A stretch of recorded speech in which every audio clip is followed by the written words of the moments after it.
শেখ হাসিনা ও স্বরাষ্ট্রমন্ত্রীর নির্দেশে জুলাই গণহত্যা ট্রাইব্যুনালের সাবেক আইজিপি মামুন ক্ষমা চাইলেন হতাহতদের পরিবারের কাছে 18 রাতের ভোটের পরামর্শদাতা জাবেদ পাটোয়ারি। সুপ্রিম কোর্টের হাতে বিচার বিভাগের পূর্ণ নিয়ন্ত্রণ, হাইকোর্টের ঐতিহাসিক রায়, সংবিধানের 116 অনুচ্ছেদ বাতিল, 3 মাসের মধ্যে পৃথক সচিবালয় গঠনের নির্দেশ। ভারতে বসে পতিত স্বৈরাচার দেশে সহিংসতার চেষ্টা করছে অভিযোগ মির্জা ফখরুলের। ফ্যাসিবাদের দোসররা নেতাকর্মীদের উপর আঘাত করলে পাল্টা জবাব দেওয়ার হুঁশিয়ারি।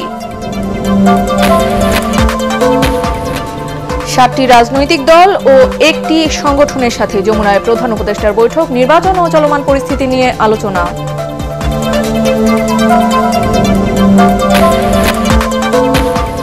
এবং দেশের বিভিন্ন পাবলিক বিশ্ববিদ্যালয়ে অস্থিরতায় উদ্বিগ্ন শিক্ষা মন্ত্রণালয়, অভিযোগ পাল্টা অভিযোগের মধ্য দিয়ে চলছে ডাকসুর প্রচারণা।